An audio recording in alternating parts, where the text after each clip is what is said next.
Auto গাড়ি চালায়, আমার একটা মাইয়া ডাক্তারি পড়াইতেছে। আপনি এই যে পায়ে চালানো রিক্সার এখন কিন্তু মানুষ উঠতে চায় না, কম উঠে। আমরা শুনলাম কম ওঠে। পায়ে চালানো রিক্সা যারা চালাতেন এখন তারা অটো গাড়ি চালায়। এরা অটো গাড়ি চালায়। আপনি কেন অটো গাড়ি চালাচ্ছেন না? পাওয়ার গাড়িতে আমি তো অটো গাড়ি পাইতেছি না, না পাই পাওয়ার গাড়ি আপনি চালাই। অটো গাড়ি পাওয়ার চেষ্টা করছিলেন কিন্তু পাওয়া যাচ্ছে না। তবে কিন্তু আগে আমি অটো গাড়ি চালাই, আমার একটা মাইয়া ডাক্তারি পড়াইতেছে। আচ্ছা আর পোলা একটা হাফেজ হইছে। মাশাআল্লাহ। আপনার মেয়ে কোন জায়গায় ডাক্তার পড়ে?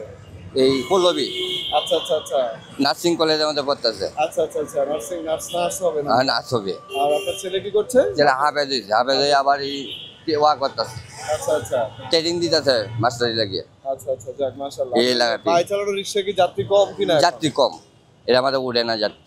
ভাড়া ভাড়া তো কম, এখন তাহলে আপনার মানে আগের তুলনায় কি ইনকাম কমছে না বাড়ছে? কমছে। কমে গেছে না?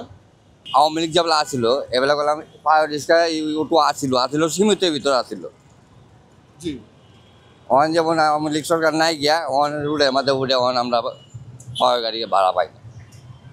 তা আগে যেটা আসিল একটা সীমিত আসিল, হয়তো রাতে 8টা পরে উঠছে, অন 6টা কি সারা রাত বলেই চলে। এই যে রাস্তায় যে অটো গাড়ির মাধ্যমে অ্যাক্সিডেন্ট হয়, কিছু বাইকারদের সাথে আমরা কথা বললাম, বাইকাররা বললো যে তাদের এই অ্যাক্সিডেন্টের কারণ হচ্ছে অটো গাড়িগুলো। হ্যাঁ, এটার ব্যাপারে আপনি দাবি করেন কি? এটা আমাদের রিস্ক, মনে করি এটা না উড়াই না চলাটাই ভালো। এটা আমাদের রিস্ক, মানে অ্যাক্সিলেটার এটা তো কোনো আমার লাইসেন্স নাই, এরপরে অ্যাক্সিলেটার ধরলেই গাড়ি চলে। জি ওখানে এটা নিয়ন্ত্রণ আনতে হইব তো, কোনটা ধরে টিপ দিলে কোনটা ধরে অ্যাক্সিলেটার চললেই গাড়ি চলবে। জি আর এটা মাপ অনেকজনে বলে মাপ জানে না, জি পত্তানি রাস্তার ভিতরে গাড়ি চলবে, এই অবস্থা ব্যাপারও চলা ব্যবহারে চলাবে না। জি